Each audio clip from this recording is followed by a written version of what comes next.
Perfect, okay. Okay, we're not moving, so. Normal, like it's not, Okay. it looks like we're. I thought I only had one was me. I think it usually looks like that. Two, Okay. but if I wanna take it to, Maybe just we have church council meeting on quick restart. Sunday also. Did you guys hear the very beginning of what she said? The icebreaker, Okay. got it. something that you're looking forward to at fall. Yes. Awesome. Okay, sorry, now we're live. I've never used that, of course. Okay, I will introduce myself. My name is Jacqueline. I'm the vice chair of the Community Engagement Committee and a District 3 commissioner for the Marysville Township. I'm most looking forward to becoming an aunt again. My sister is having a baby. Well, yeah, it's honestly. That's exciting. What month? October. October. Yeah, but you never know. They could come a little. Okay. Go this way. Mhm. Sir, would you like to introduce yourself? My name is Frank Eubanks. I'm a member of Franklin Park Area Civic Association. Brian Curtis is the president of the organization. I live in a building that used to be St. Anne's Hospital, 1551 Brighton Road, 518. And I've been living in zip code 5 for, since 1959, except for 33 days when I was evicted homeless. I was homeless 33 days. There I've been living 4205 in the Franklin Park area at current boundaries ever since November 23rd, 1959. Thank you for sharing. Happy to have you here. What's something you're looking forward to this fall? I was what you said. What's something you're looking forward to in the fall? So I'm looking forward to both. Mm-hmm. I have about 20% hearing loss. Let's see. Bring our cameras. I had to let's see.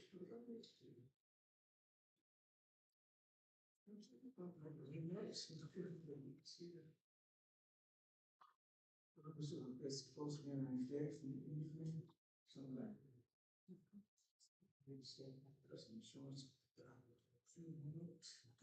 Well, We can you come back to find, you.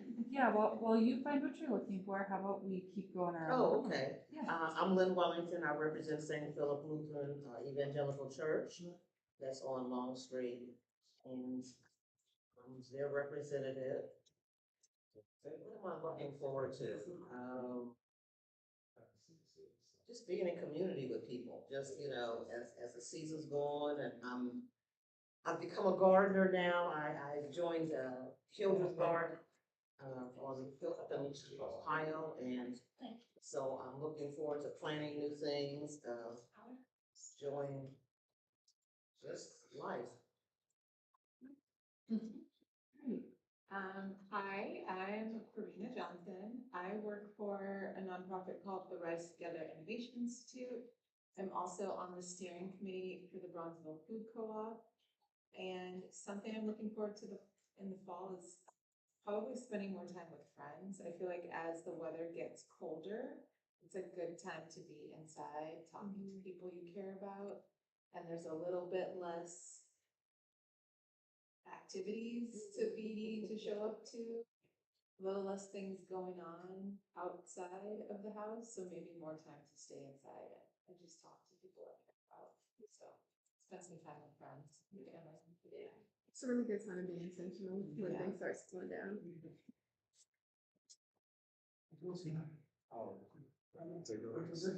This is the first time I came here because of what actually I don't know what the invasion committee do on file, but so I do. Yeah, so this is the community engagement meeting.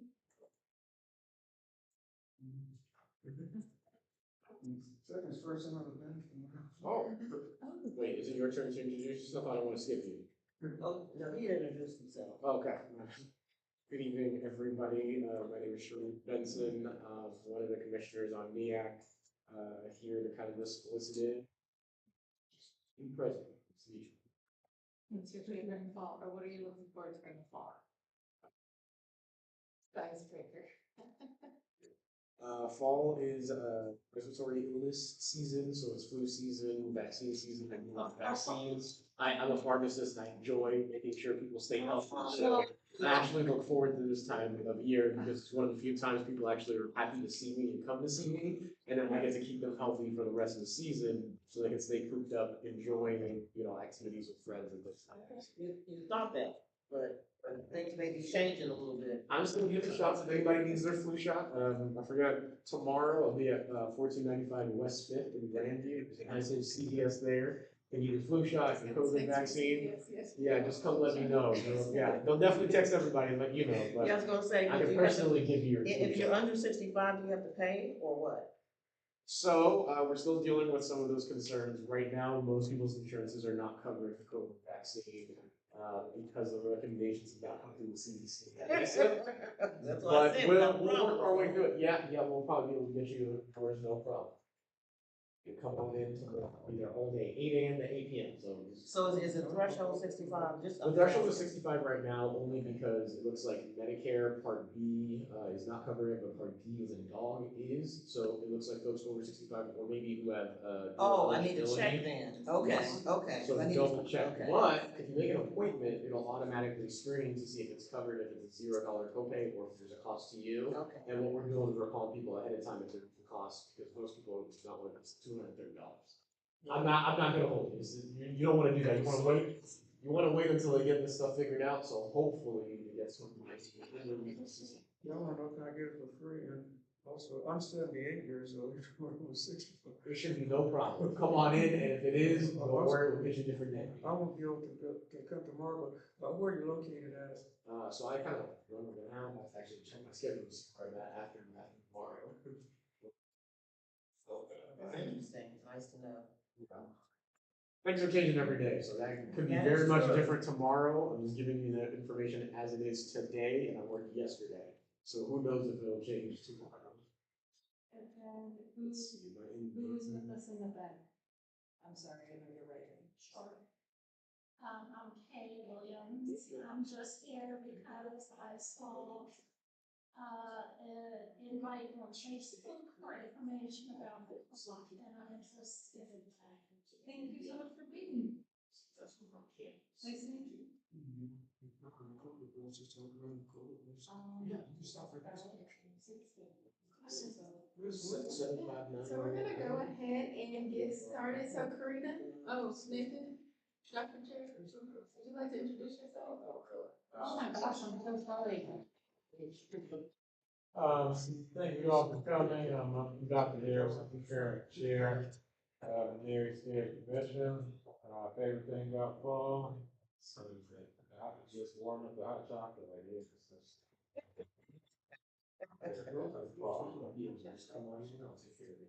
We have one more, ma'am. Would you like to introduce yourself? Tuesday, My name is Lynette Castro. meeting club, noon, Tuesday. And also I'm going to Dakota. I'm Yeah, going to something you're Dakota looking forward first to in and the then fall. Will you be there 2 Tuesdays from now?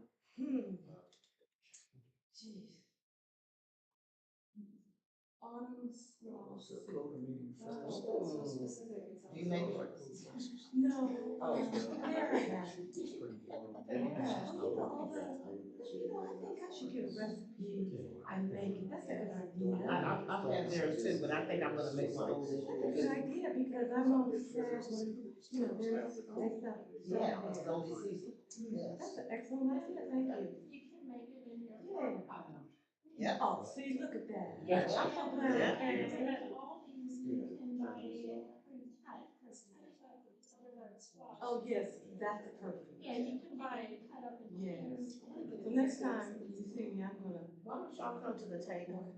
'Cause Yeah, it- join it- us. Yeah, I mean, Yeah. you might as well come to the table. It's just us. No, you can also sit wherever you're comfortable. Are you sure? Yeah, I'm fine. Not even in that corner? Not even by me? I'm good. Okay. So today we have a presentation on behalf of the Brownsville Food Co-op Steering Committee. So Karina Johnson is here from the steering committee to tell us all a little bit more about what the steering committee has been working on, what a food co-op is, and what it looks like bringing one to our neighborhood. So, Karina, you can stay seated, wherever you feel comfortable, but the floor feel like is it's yours. pretty informal. I don't think you need to watch me like walk back and forth and gesture at the screen. So I'm happy to stay seated. If you guys are okay with that. Great. So we actually, the timing is good because we just completed, well, I can say we just completed. We finished a big community survey and have put together the results and other fun facts about the co-op in this briefing package. And we've been sharing it with stakeholders. So we're really excited to be able to share this with you guys. So it's just fun. Maybe, but right now, no. So I'll give a very quick overview and talk about what the co-op is trying to do, like what it is. We'll go over the survey results, talk about what we've been up to this summer, talk about what a co-op is, and then some potential next steps. Okay, so yeah. So we have a mission and vision statement. So this is kind of one of the statements that have been developed. So the co-op is a community-driven effort. The goal is to establish a cooperatively owned grocery store. I'll talk more about what that means to have a community or cooperatively owned grocery store. We envision it serving Bronzeville and the greater Near East Side. So right where we are would be part of the service area. And we know that these are areas that have been disinvested in and have limited access to fresh and affordable food.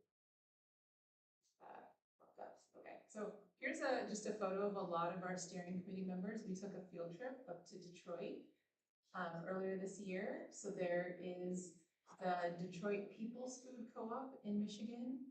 Michigan has lots of People's Food Co-ops in different cities.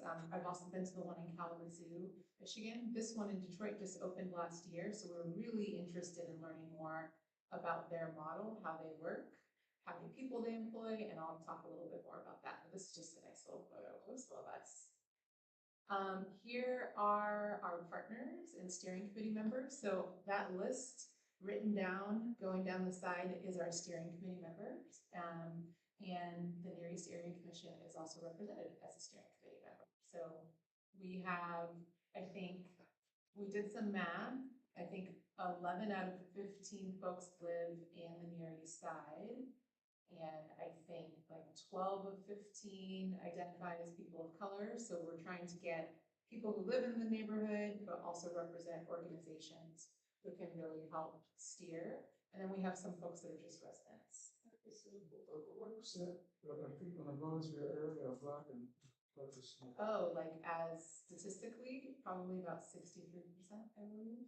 63? I think it's about six. Well, I should say about 60%. 63 sounds a little About 50%. specific.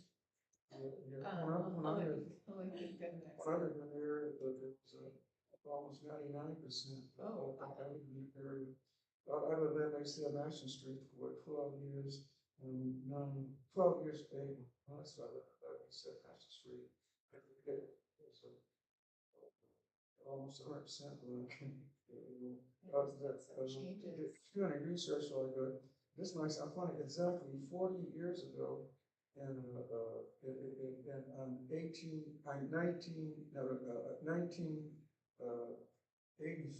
I used to deliver door-to-door ads for Singletary's market. Actually, I'm gonna talk a little bit about some of the history of some of the grocery stores that came before. So, yeah, including Singletary's, which from my understanding wasn't around very long. So, Yeah, I used to deliver about 1,000 ads. There were 6 of us that delivered Singletary as zip code, in the entirety of zip code 3. Either one failed. What happened? yeah, well, let's go to so I don't have a photo of Singletary's. I do have a photo of Carl Brown. So we know that the area used to be, or has been historically, well served by groceries. We have lots of elders in the community who have told us great stories, not even just elders, like just people who remember not too long ago, like we were saying in the 80s. Carl Brown's, started, from my understanding, I am definitely not a historian, but started as a food cart, like a grocery cart, was able to get a loan, actually was not able to get a loan himself, but had to have someone, a white man, co-sign so he could get his loan to open his first grocery store. So things were a lot different back then, well, maybe not. But, back then, Bronzeville, from my understanding, was 70,000 people. Now I believe it's 20,000 in the whole Near East Side, so a very different population.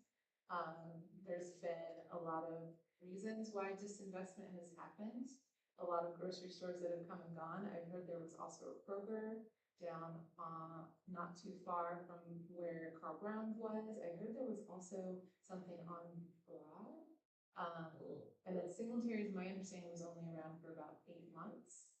I've heard that they didn't really do a lot of research to make sure that a store of that size could be supported by the neighborhood in terms of what it looked like at that point. It was just a lot less people. Where was Singletary's at? Where was that at? It was, where the fire station used to be, and Southwood, they built an addition to, what was a fire station.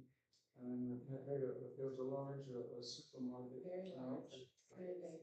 The NFL completely built.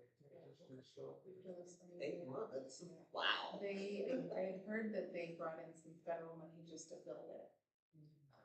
But yeah, all the They didn't try to keep it, did they? Is the second picture of a different store? Is that? The second picture is a historical photo of, I believe it's Long Street. It's either Long or Mount Vernon. It looks like the 50s. Yeah, the goal there is just to show how vibrant the community was historically in Bronzeville, kind of in the heyday. And this was also before the freeways were placed through the neighborhood. Yeah. Yeah. So talking about the food co-op and how the current iteration of this work started, the City of Columbus Department of Public Health, looking at redlining. I don't know if you guys are familiar with the idea of redlining or that context. So there was an Undesigned the Red Line project that happened several years ago, and Columbus Public Health developed this map, which is a food desert map. It's looking at the social vulnerability index, which looks at poverty, lack of access to transportation, and housing. So they also mapped those circles. You can't really tell the colors, but red circles, red dots are conventional grocery stores. Blue dots are ethnic grocery stores. And then they put, I believe, a half mile radius around each store. So that's what those circles are.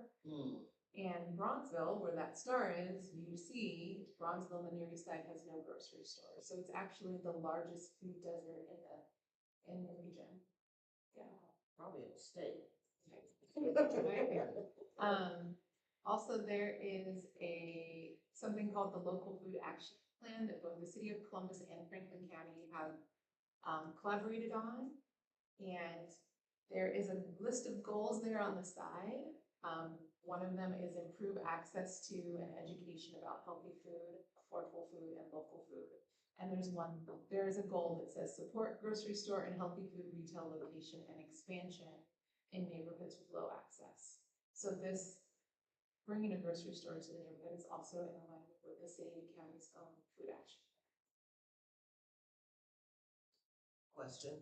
You know why Carl Brown's going out of business? When I lived, the 12 years, 8 months I lived in Remedy St. Astor Street, we used to shop at it was like a small grocery and convenience store on the northwest corner of Atchison and North 20th Street. It's owned, the last name of people was Starks.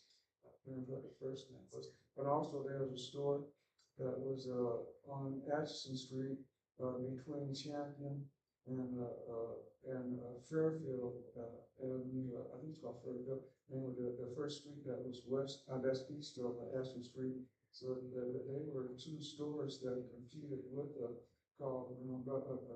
When I lived on Atchison Street, I was wondering why Carl Brown got these. My understanding is that he passed away. Oh, that's what I've heard. Yeah, you have a great memory. So does the city plan to put or encourage a real grocery store to come to the area? We want this to be a real grocery store. Okay. So.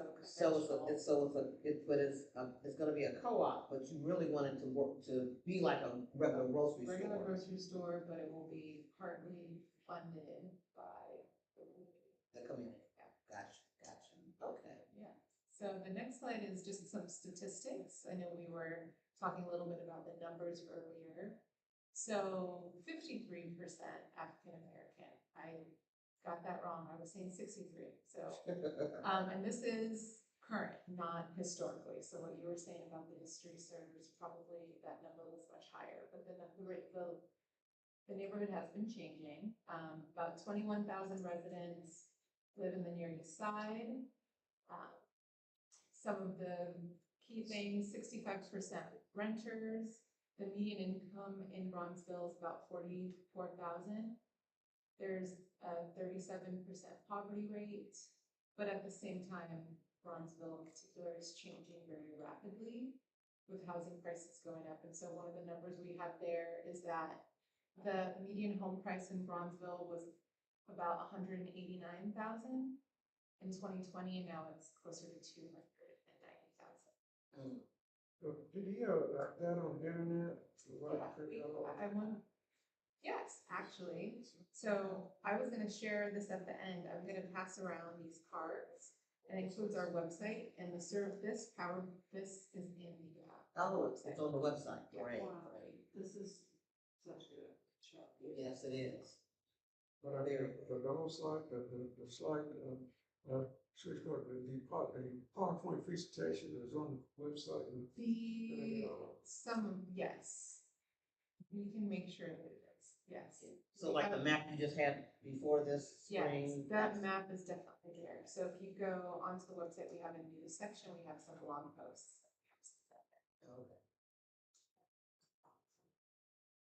It's only down to 53%. I live on that street, like So- 99%. Yeah, now we want to talk about the survey that we did in the fall. So we did a big community survey. We sent out 12,000 postcards, so to everyone who lived in the Near East Side, including Eastgate. So they're kind of a different, little pocket over there.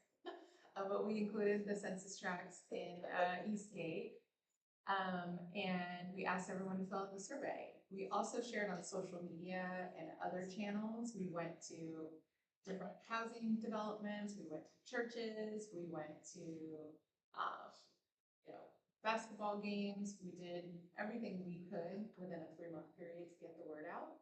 And we got 956 responses. We did actually get responses from 53 different zip codes in Columbus because once we put it on social media, lots of people were really interested in the food co-op, even if they don't live here. Because they care about the idea of the need to make sure every neighborhood has access to food. But also a lot of people really love the idea of a community, the grocery store that's owned by the people. Yes. Because they know that corporations don't always, they sometimes will put profit first, right? Yes. So you can go to the next slide. While we did hear from folks all over Columbus, 66% were in the Near East Side. And this is a little hard to read, but we're defining that as 43203, 43205, and 43219. And from those 3 zip codes, we got 633 responses. Okay. Sorry, No, that was great. Keep going. There's one on Ashton Street. I know white children in the whole area. All my playmates were black. And I know one address that had a white person in it. There's a white man that lived by himself on Trevor Street. Other than that, Ashton, Hillman, 20th Street, Trevor, Champion, and Fairfield. And they also were buried like apartments in Melbourne Park. All black, no That's why you white. said it was There's 99% only black. one white person. White person. All the way from Ashton to Leonard. So these are. The Beale Street, all black. Just because of that little piece of escape. So yeah, we wanted to make sure we included that. That particular zip code was Eastgate? Is that what you said? Yeah, there's a little section of Eastgate is part of that. Okay. So these are the results of the survey, and we are, at this point, just looking at Near East Side respondents. We did get lots of people who are interested in the co-op from outside, but we wanted to drill down and really look at the Near East Side. So within the Near East Side, nearly 80% reported low or no availability of fresh produce nearby. Nearly 80% say that they travel more than 3 miles to get groceries. They're dissatisfied or very dissatisfied with their current grocery options. And then the most exciting part for us is that 94% said that they were interested in shopping at the co-op, and 81% wanted to become members. In fact, over 500 people said they wanted to volunteer to help the co-op happen. So we'll talk more about that. And then one more thing on the previous slide. One of the questions we asked is, if you were to have a co-op, because if it's owned by the neighbors, the neighborhood also gets to decide what the co-op does. So 97% said they wanted the co-op to support local farmers and growers, and 96% wanted it to support the community. So just wanted to point out that you also would get to say, what does the co-op do besides just sell groceries? These are just some more statistics about dissatisfaction. So you can see when we break it out by Near East Side, nearby Near East Side, and other neighborhoods, Near East Side was much more dissatisfied. So 67% versus 40% or 33%. That's probably the most important thing to say on this slide. That's a valuable thing they keep having local with outside. Yeah, yeah, be That able is to true. compare. That's like nice to have a little. Yeah. Totally. The sample numbers are different. We also just wanted to point out that while we didn't get 53% Black response, like we were trying to make sure that we reached a diversity of voices as well. So we also asked about race and ethnicity, and we probably could still do better to make sure our survey results are matching up more perfectly with the neighborhood. But we did get, let's see, I think it's somewhere close to 40% Black respondents, so not 53%, but, and then we got lots of write-in comments, so some of those on the side. I don't know, could you read one of those out? Cultural references owned and operated by community members, ability to offer internships or jobs to local students, community covers. Oh, okay, so these are like things we asked, what would you want the co-op like brought in? So this one says, every co-op is unique if it is based on community. This is a Black community that needs healthy foods. It would be the first of its kind in Columbus, which would be a powerful statement in the city. Good. And then what's the top one say? The top one says, it would aid in healthy revitalization of the area, involving the community and being done with the, So it's being done with the community. That's like a eye test of the doctor. I don't know how you're reading that. I know, I'm so sorry. It helps support. It helps support local and small brands and brings unification and hopefully a lifelong resource. Okay. Wow. Sorry. We've got lots of lovely quotes like that. It's actually, it's easier. Yeah. Okay. Okay. I have a question. Yeah. Because I also can speak those terms very clearly. Yeah. It appears that the majority of the people in the survey is Black. Is that accurate? Yes. What about the majority of the people who live in this area? Are they also majority? Yeah, I have the statistics on the earlier slide, so it doesn't perfectly match. We're 53% Black in Bronzeville. I don't know about the Near East Side as a whole. We decided to focus on Bronzeville for the statistics. So we did get more white responses than Black responses. Seeing the survey? They hit a lot of the zip codes, but I do know I have neighbors and folks who don't regularly go through their mail. I know they got it because I personally delivered it to their mailbox. And then when I asked them about it, I'm glad you got the flyers. Literally 2 days ago, because I was gonna Yeah. we're gonna have a group dinner with my neighbors, they said that they never received They it. never saw the So folks survey. are very used to throwing away things they Yeah. receive in the mail, not We reading them, learned- unfortunately. I go for mine. Yeah, we learned probably not to do another mailing. We thought that that would be like a really good way to reach people, but I don't think. Did it look like that? Yeah, It looked like this, it was a bigger Wow. brown postcard, yeah. I'm gonna take a couple of yours Yeah, good. today. I I'm mean- just gonna hand it to them, so they're putting it in Feel their free box. to, I was gonna pass this around to Anne, you can take that. Take one now, if you want. So this is gonna take you to our website. The survey results are on the website, and then there are a lot more ways to get involved now. I mean, we wanted to do the survey to confirm that there was a need and an interest. So what would it have said? It would have looked like. It was almost um, exactly that. Yeah, it liner was with the brown QR and code it in the had middle. this, vegetables on the front, and it said, we are bringing a grocery store to Oh, the yeah, I neighborhood. definitely would have done that. Yeah, and but. If it said anything about bringing a but grocery we store, need your I would help, have is what it definitely said. noticed that. Yeah, Cause I've been, just the other day, I fuss about a grocery store in the neighborhood almost every week. well, I'm All really the glad that we're able to reach you All now. the time. I mean, I even have, can I tell you this story, just the other day, cause we had a family reunion this weekend, and in the midst of packing, for the family reunion, my washer broke, so I was running around trying to bake a cake. And so anyway, long story short, I was rushing, and in the middle of baking a cake, I ran out of icing. So I didn't wanna have to go all the way to Kroger. Yeah. So I was like, maybe I lived around the corner from the corner store, and we boycott the corner store I won't go into why, but we really don't go there.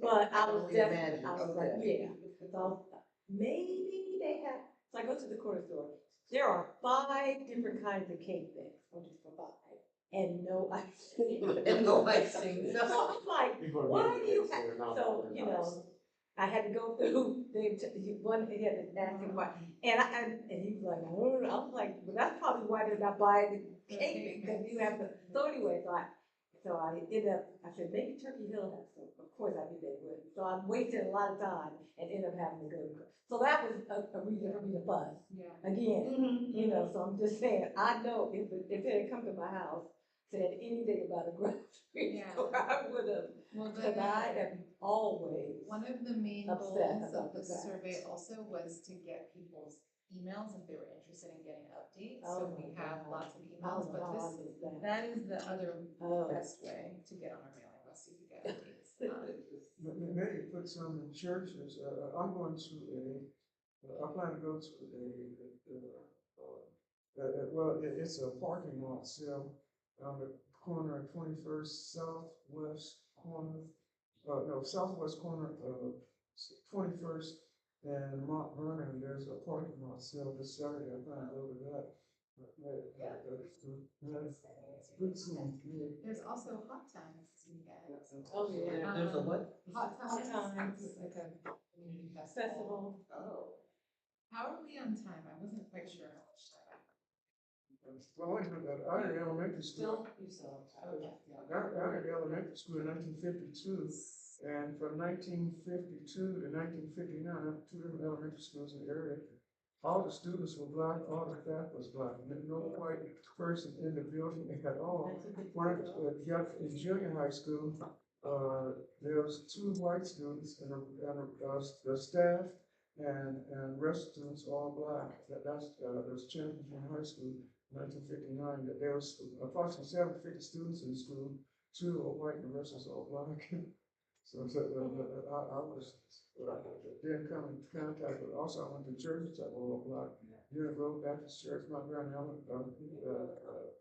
Church, AME Church. But a lot of people who go to the churches now in the community don't necessarily live in the community. There's still some that are still, but I was gonna ask, now that you brought that up, I'm gonna ask some of the parishioners in my church, because I know they live like on Mount Vernon, I know they live in the community. Yeah. Did they get the survey? Well, I lived, at the time that we Oh, put that's the not survey interesting. out, I lived in an apartment and that was in Bronzeville, and I didn't get the survey. And we did realize afterwards that the postcard wouldn't go to individual apartment buildings. Like, we worked with the post office to send it, but it only went to single family homes, I think. They won't like give it to each individual unit, but I'm gonna.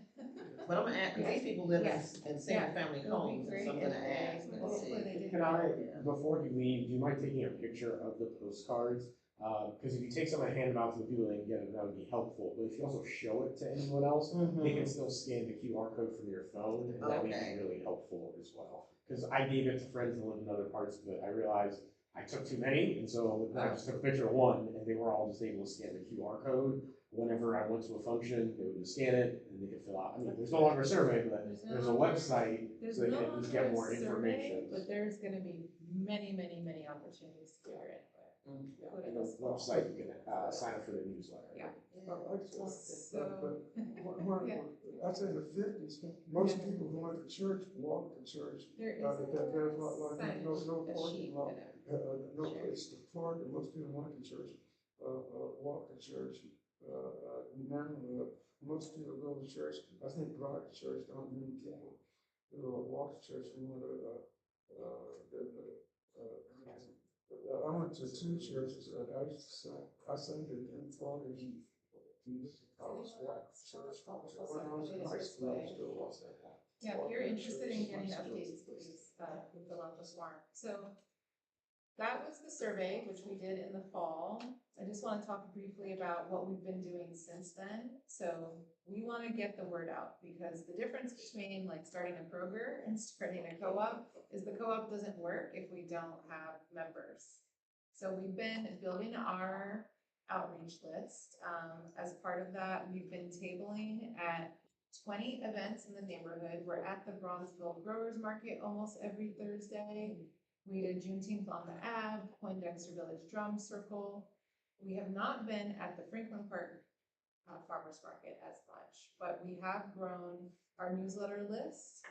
We've been engaging volunteers. We had, I think I mentioned, over 550 folks that they wanted to volunteer. We don't have things for 550 folks to do, but we did send out a request to everyone to see if they wanted to volunteer this summer. We've had about 20 folks who've been volunteering at the tables and other events.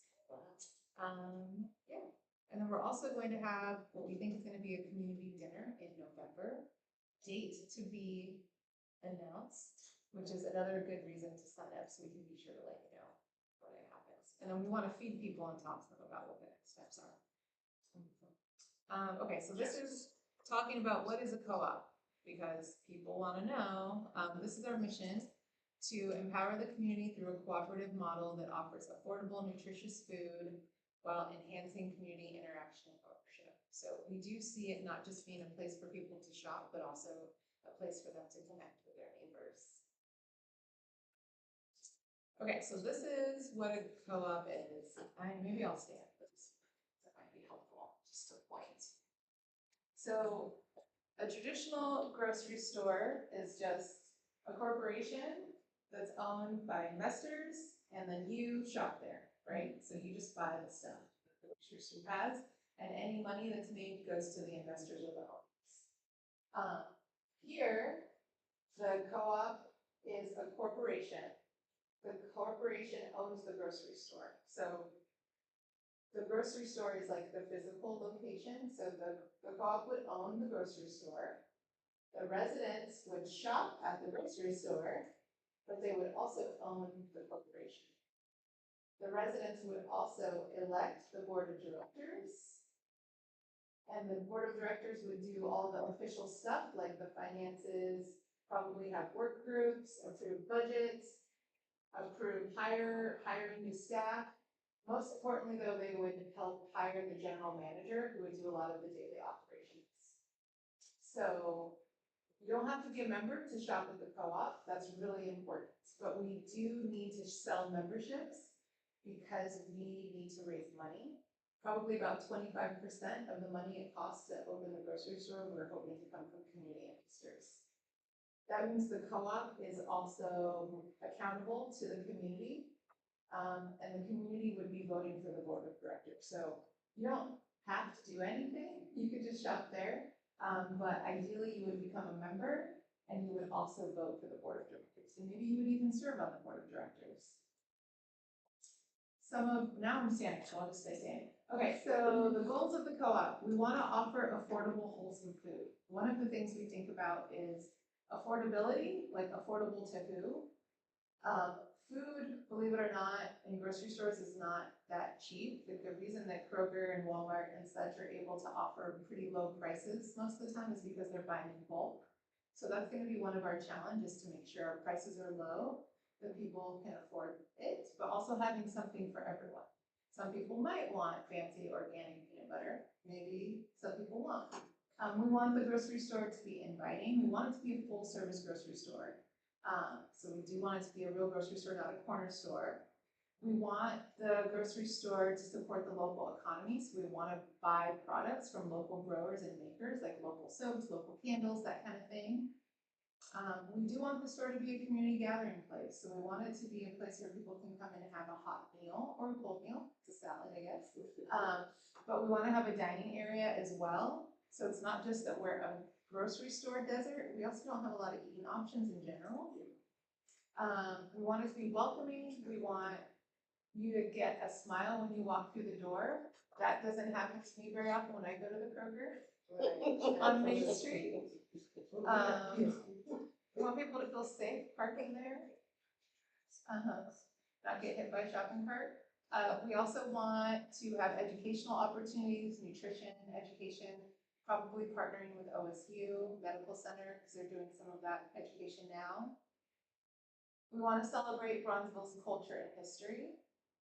Every time I'm in a room like this, or even when I'm at, the growers market, there's so many stories in this community. And someone tells me a story about where they used to buy groceries and how they feel about the fact that they can't do that anymore. So we want to celebrate that history and have a way for people to learn about that history. Because if you weren't around back then, you might not even know, and that history could get lost. So nutritious food, we do want to, of course, accept SNAP, EBT, and WIC. We want to grow economically. So community-owned businesses, we want to create good jobs. We want healthier, sustainable choices. And then we want community empowerment. So this model, the co-op model, is a way to empower the community. If they're not going to do it yourself. No one's going to do it for you, do it yourself. This is just more about locally sourced food, volunteer opportunities, making sure we have good public transportation. One of the things we've seen work in other co-ops is that people get an opportunity to volunteer. So they have a way to kind of like pay it forward, but also maybe do like a little bit of a trade. So if they don't necessarily have the means to buy certain things, maybe there's an opportunity to volunteer. Just a little case study with the Detroit People's Food Co-op that we went and visited. They're a Black-led and community-owned co-op. They launched last year in 2024. They created 26 new jobs. They also actually have an event space and a bunch of different commercial kitchens upstairs that people who make food can use and then sell products that they've made. So they're also giving people a way to make money through food. They have 4,000 members. So I did the math. Their memberships are $200. It's a $200 lifetime membership. And so they raised $1 million just in memberships. Yeah. That would be great if we were able to do that. Yeah, I was gonna say. I'm sorry. Oh, no, it's okay. And then we've done, no, it's okay, you can keep going. So there's a financial feasibility part to this. What we don't want to do is be like Singletari's and open, get people's hopes up and then go away. Yeah. So we're trying to be very thoughtful and do our due diligence from a financial standpoint. We did 2 market studies this winter, or last winter, I guess. And both of them do see that we would be financially feasible, financially sustainable.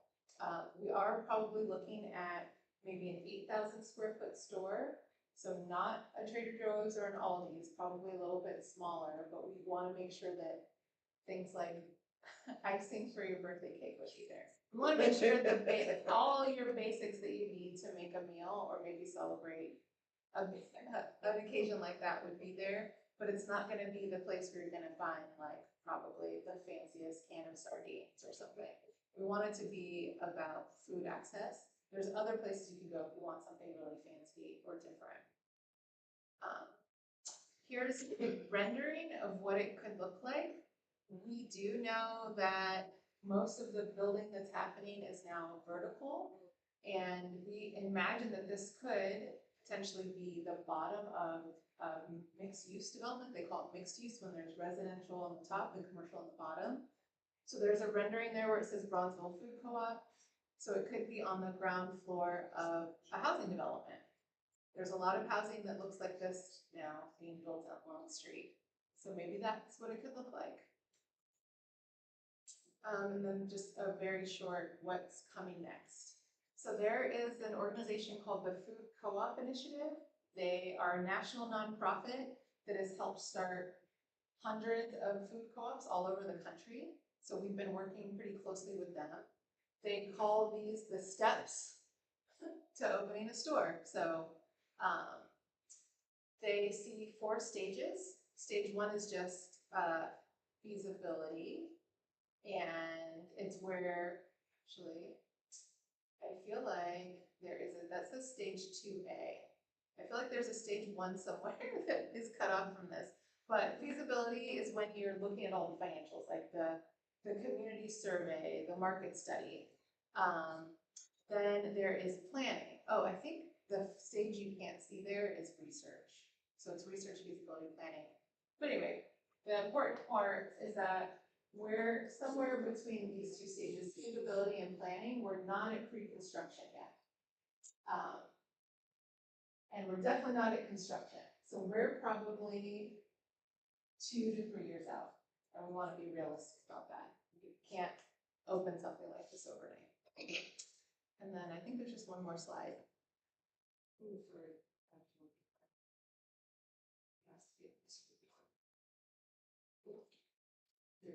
Okay. So this is just our timeline. People have been wanting a grocery store for a really long time. It didn't start in 2018, but there's been people talking about wanting a grocery store. But this particular group started coming together 2018 to 2022. 2023 is when the steering committee was formed. That's when that Columbus Public Health map was created as well. This initial steering committee decided that co-op was the model they wanted. It wasn't going to be about trying to convince Kroger Aldi's to come here. And that's when we did the survey where we got over 900 responses.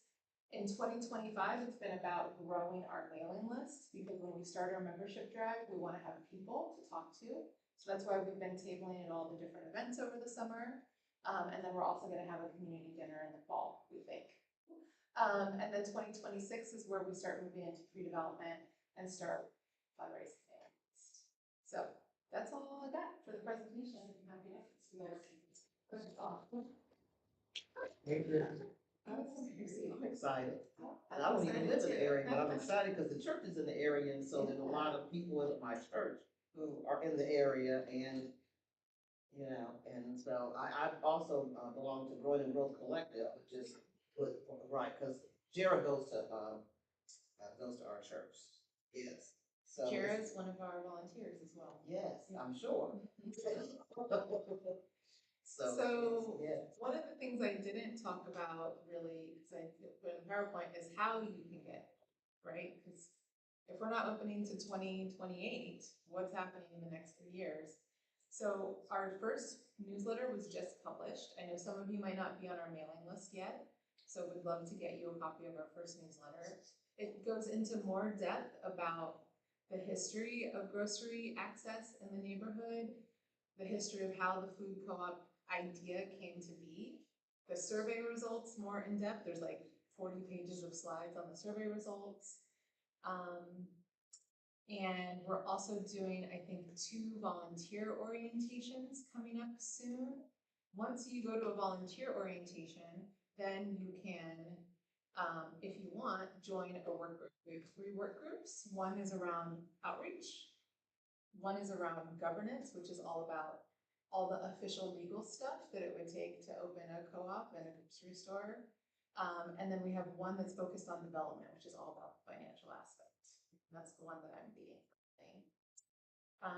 So yeah, getting involved right now means just staying updated, like getting the news, or it can mean volunteering. And volunteering is joining a work group or participating in one of our outreach events. So it's kind of good. Yeah. Sounds like everyone know about this. They need more people in the newsletter, more people signed up, so they know the numbers of people who are interested in this. And it sounds like I may not get to reach everyone, but you all know like at least 4 or 5 people that are probably interested in this. So please take the flyer, show it to them, have them go to the website, sign up for the newsletter. Like I was sad that not as many people responded to this today, but I also get that people just didn't get it. Yeah. And so that's something, especially if your partner complex is multi-unit housing units. Yeah. Get that, that's not your fault, it's the post office, you lost out on a lot. Yeah, well, if we were hoping to get 500 responses. I mean, that's just the reality is that most people don't want to fill out the survey, and ours was a little long. So the fact that we got almost 1,000 was amazing. There is a housing advocacy group that did a housing survey all over Franklin County, and they got 1,200 responses. So the fact that we got 900 and 600 were just from the Near East Side, we felt that to us was a success. Yeah. And then our first newsletter just went out, and our open rate, which, you know, how many people actually opened it, was like 70%. So we're feeling like the people who signed up really do care, and they are. Yeah.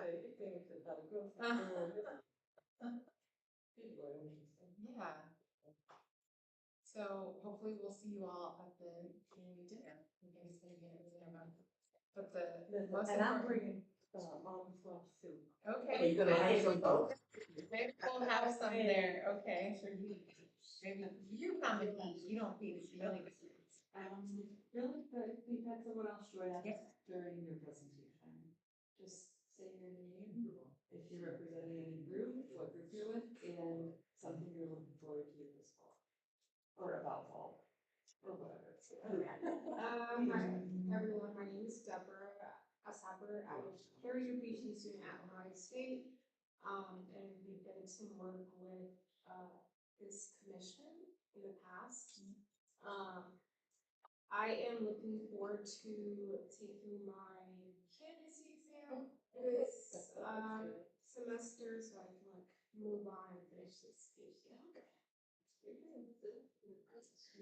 What's your PhD in? In industrial and systems engineering, human factors, making products for humans. That's cool. Another question. Yeah. Have there been any lessons learned from the Save-A-Lot that was on Main Street? I don't know why the Save-A-Lot went away, other than potential not within the community. So that's a good question. You can To really be focus. honest, I think that's a key thing that Yeah. anybody thinking about opening grocery store or anything needs to be investigated. That's a good question. Because, the Save-A-Lot was meant to address the food desert Yeah. in the Near East Side, and that was so unsuccessful. Anyway, I also wanted to know, how does this co-op impact at all the Bexley co-op? You said you did some market studies because what? Yeah, so the Bexley Food Co-op is a specialty store, so it's like a natural and organic store. It's not a full service grocery store, so it really is like a very niche market. It's a really good place to go if you want specialty, organic, 100% natural goods. And we really want this to be a full service grocery store where you can just go buy icing for a cake, for example. They've been around a very long time. Some of our steering committee members are also like engaged with their leadership, trying to, you know, understand what their succession plan is going to be. But it is a very different model in terms of the type of store. It's almost a little bit more like even Hills on, I don't know if you ever go to Hills. It's a lot of specialty goods, like very fancy. $5. Yeah, very fancy olives and wine.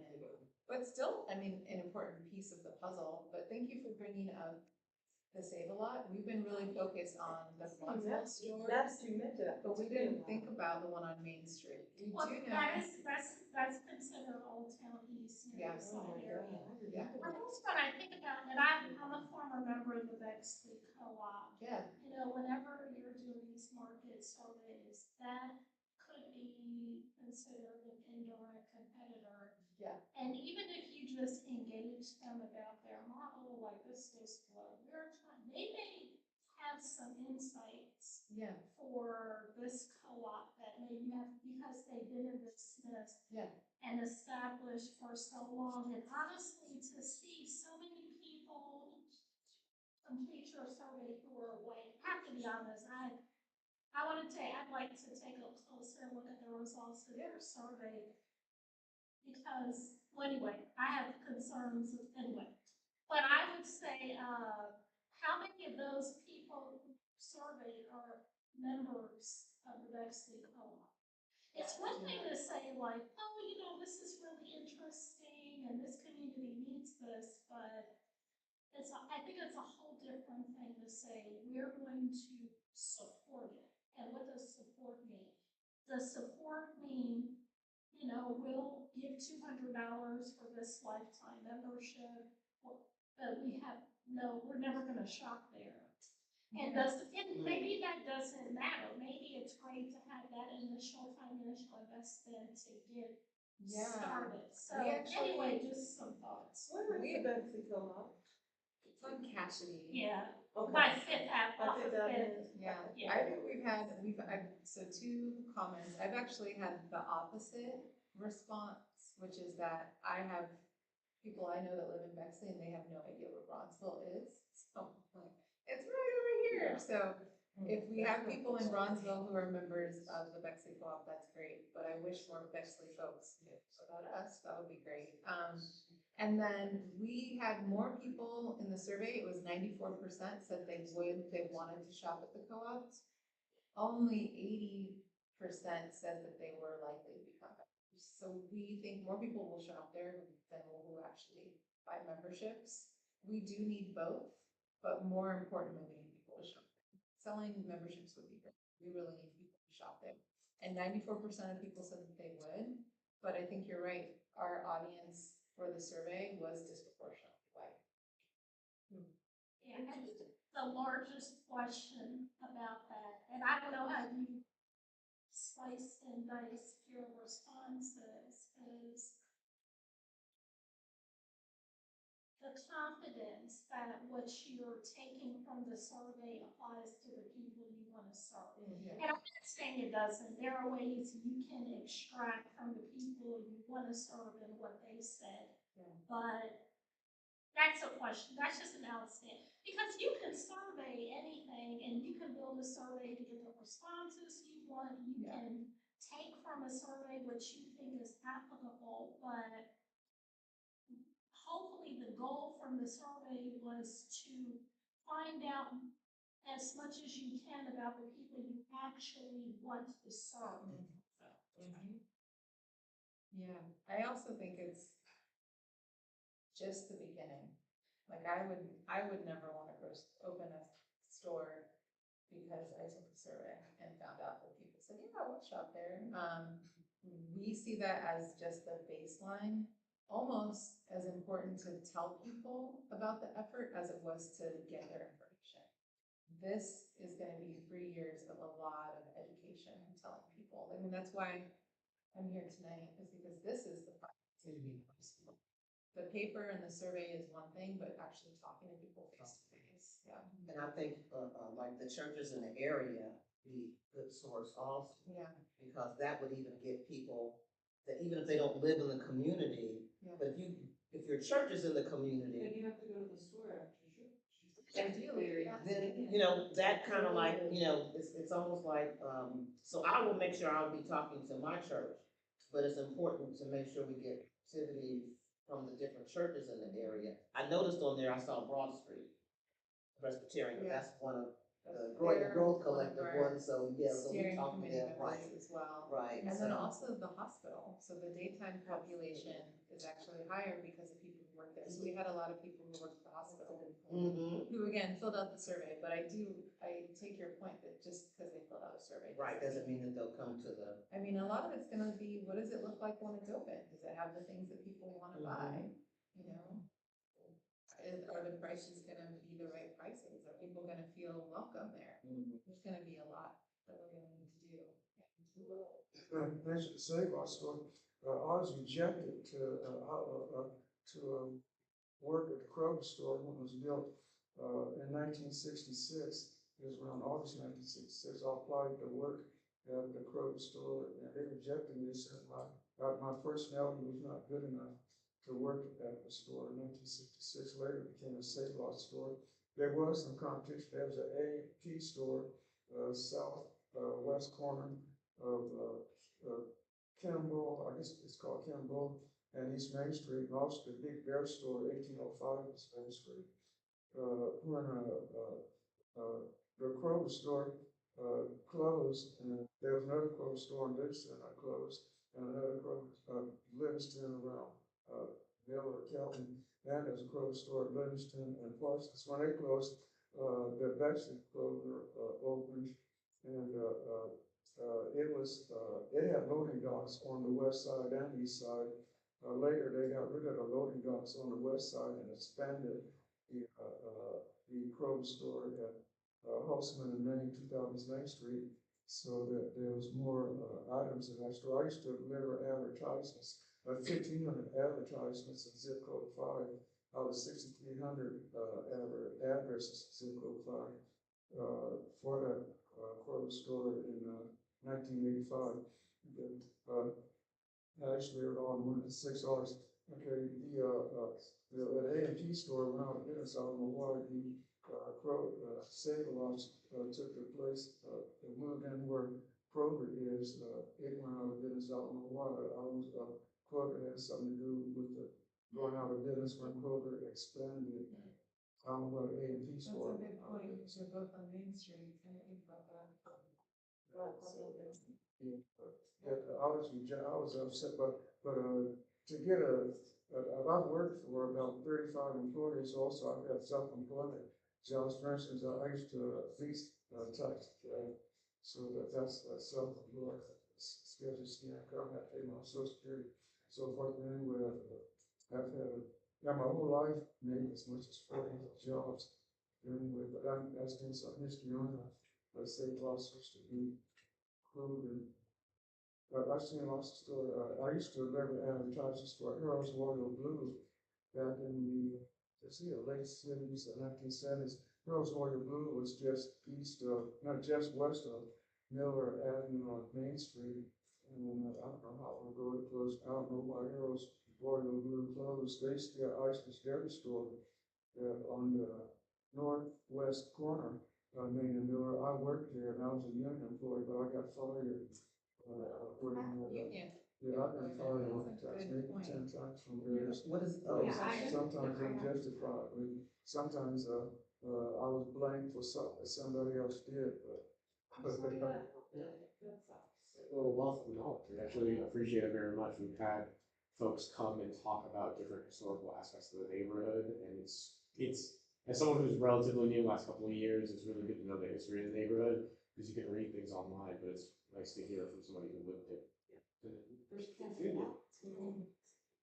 I have a question? So for the $200, what does that get you? Lifetime membership. Yeah, so we've been talking to other co-ops, for example, in Detroit. They are trying different things, so especially in the first few years of business, you're not actually making a lot of money. So the idea that there will be profits to split, there might not be any profits. We're also familiar with the REI model. So if you're a member of REI, which is actually a co-op too, I don't know if you guys know REI is a co-op. oh, the sporting Yeah. place? So Oh, REI is a co-op. successful. Yeah. I and did if not know you- they were that. Yeah, what they do is they give people a patronage refund. So that means if you spend $200 at REI, you might get $20 back at the end of the year. So that would be something we could do. In Detroit, one of the things they do is they have member days, so on a member day, you might get a discount. They also do things like they have special products that they've picked out throughout the store that are very popular, and you might get a discount on those specific items, but I think a lot of it's gonna be experimentation to see what are the things that people want. But to be completely honest, most of it is going to be more like fundraising. It's more about making an investment in the store, but it's not the kind of investment where you're gonna get, a return. We're gonna do our best to give you returns, but it'll probably be more of a social return. Yeah. So, the union that, program employees are a member of, it's the same union that I was a member of when I worked at Isis Ferry on the northwest corner, of Main and Miller back in the mid-60s. Changed the name. A social return. That's a good question. So social return is the idea of, have you ever heard of the term like social capital? Yeah. So the basic idea is that you're getting something back that is a social good, maybe not a financial good. So there's an investment. It's kind of like, I guess, when you give a donation to a nonprofit, you get a social return because the nonprofit is doing something good for the community. This will not be a nonprofit. That's a question we get asked a lot. Will this be a nonprofit?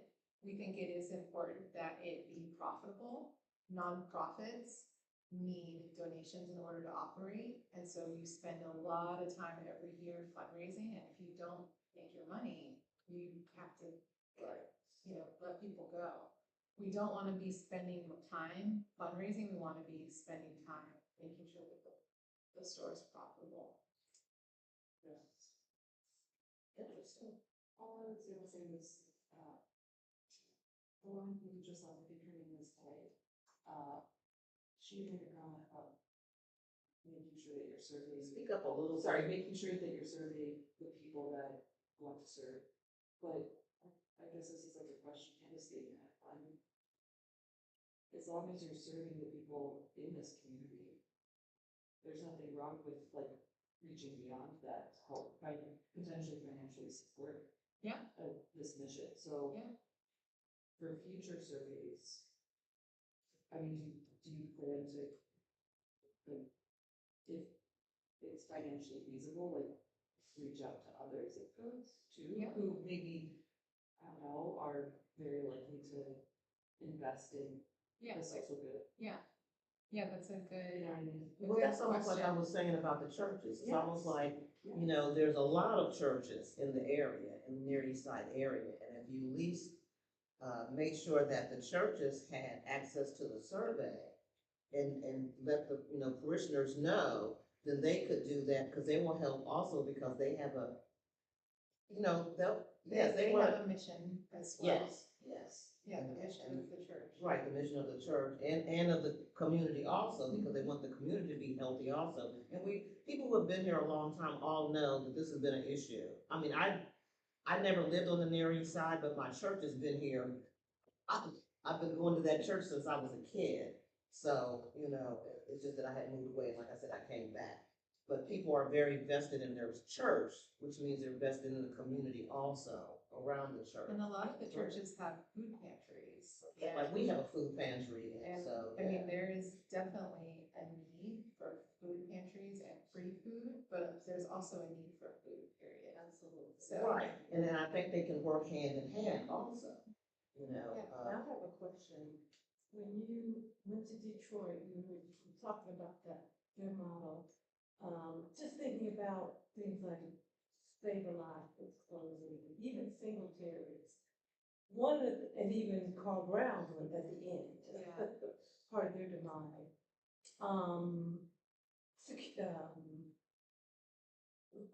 Security and theft and those kinds of issues were always talked about.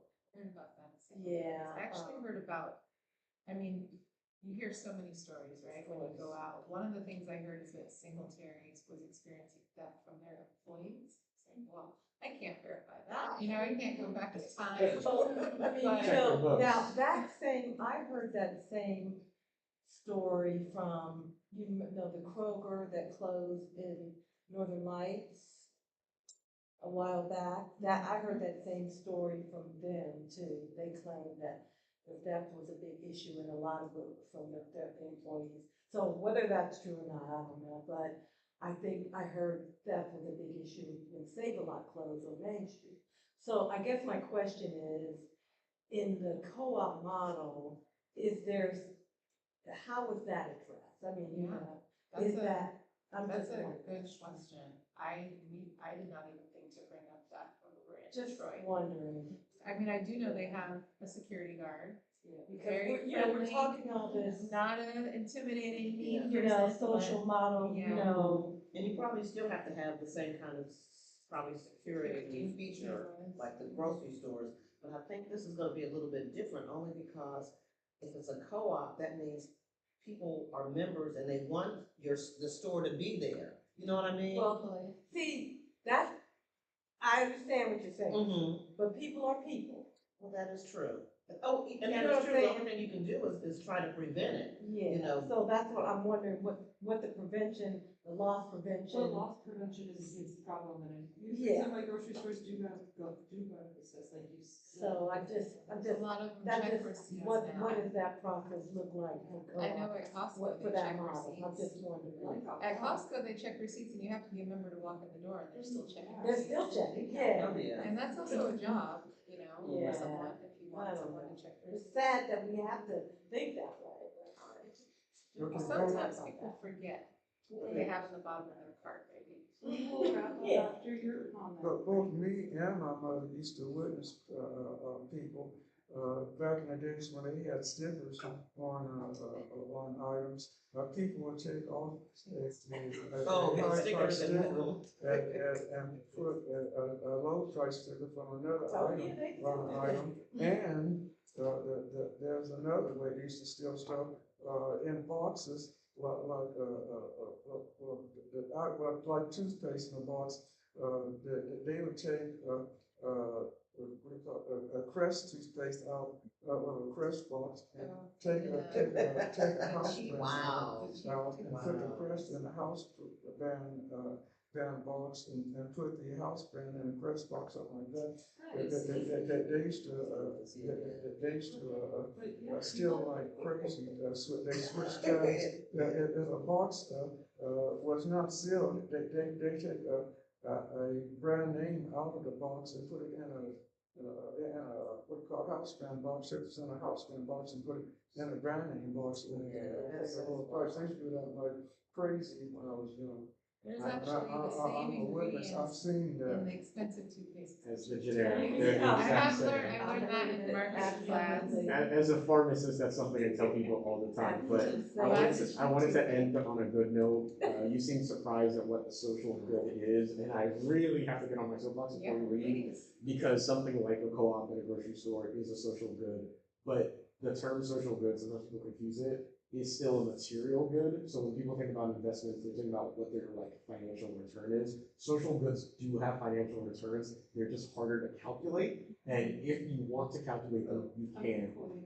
And a really good example is, let's say, you shop at this grocery store, and this grocery store does good works in the community and helps people. There's a certain financial dollar amount that's helping somebody, and while you're not getting that return in your pocket, what we don't realize is when people are doing well, less bad things tend to happen in neighborhoods, and those bad things could have happened to you and are not. And because you can't calculate it, doesn't mean that it's not a financial good to you. And so I really get a little, I don't know, on my soapbox, people say social good, because other people are like, well, that means I'm not getting any money. It's like, no, you're not getting any money that you can see directly, but it is helping you, and if you look for it hard enough, you'll find it. Yeah, that's a. Okay, if you have to put a dollar amount on everything, then fine. That's what people, yeah, and then fine, and we can find what that dollar amount for you, because we have to make that argument when you're trying to help someone, like, well, how much money is it saving us or getting us back? And it's like, we have to do that because people are, and rightfully so, concerned about financial investment, because something cannot exist if money's not coming back into it. but when we start to do that math. There is I know we said no more comments, but I actually just saw something on the internet that I thought was great. Some people bought an old, bar, in a part of the neighborhood, this is not in Columbus, it's in Buffalo, that nothing was happening in that neighborhood, and they needed money to renovate the bar, so they did a social kind of co-op model, where they raised money from the neighborhood, and they gave everyone who was a member, a founding member, it looks like a silver, almost credit card, so it's like a membership card, and you show that card and you get $1 off your beer for the rest of your life. And I've been thinking, I wonder if we could do like $1 off coffee or something, like just something simple that people want to be like, yeah, I got my membership card. I know if you go to IKEA, you can get free coffee if you're an IKEA member, so I feel like there's something simple we can. I didn't even know that. I work I at swear. I work at Children's Hospital, and Panera sits on the corner. I mean, it's important to have for employees, but Yeah, families that eat come there. in. And you know, like, there's a drink club at Panera. Do you know how much money people pay for unlimited drinks? They make money off Just of like the the drink. convenience, like, hey, I wanna walk to go get a And drink not- at Panera, no food, I have this card. Wow. It's such a good idea, put Yeah. that, file that away. Yeah, how much do they pay for that? It's like $7 a month. It It's keeps a going month. up. Yeah, so I think It's a 10 month now. and you get unlimited drinks ever, but also.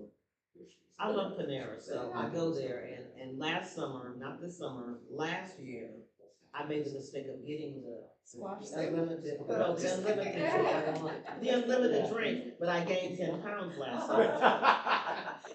Because think about it, if you normally drink water, now all of a sudden you're going in and you're getting one of those teas Just remember, you or. can still do water. Yes, you can still do water, but what's the good? Yeah, what's the point, right? But Of that paying also if makes you're them not- buy their food We need a because. healthy Option, yeah. Right. option, not coffee, that's bad, okay, scrap the coffee, we don't want people to be super wired. Yeah. But it's not even just coffee though, because even for Paneras, they have all They have different kinds of, they have lemonades and teas. You gotta drink the unsweet flush tea. I guess everybody's doing that begs the question real quick, is your target audience, who you're trying to serve, also the target audience for who you're trying to get memberships from?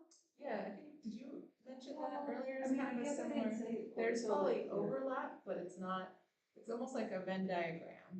There's people who live in the neighborhood, and there's people who are gonna buy memberships, some of the people who buy memberships will live in the neighborhood, but some won't. Some people will just be like, this is a good cause, we care. Or maybe Yeah, they go- like I'll buy a they go membership to and I don't live in church. the neighborhood, but I'll buy a membership because I'm Yeah. here a lot anyway, Yeah. so. But there are a lot of people who come to this area for work, between just like OSU East and my children's.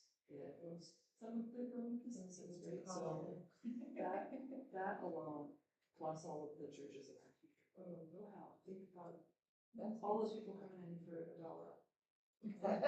Just $1 off their produce. Yeah. Or they have to buy an apple. Yeah. Three apples. We can definitely continue this conversation as we pack Yeah. up, but I just wanted to thank you so much for Yeah. coming tonight. Oh, that'd be We're great. going through these and Maybe I can come back and give you an update at future stages. And I think she Yeah, said, definitely bring flyers for the the. newsletter that's out now, Thank you. this mailing just now. I will personally send it to you. Absolutely. Yeah. Yeah.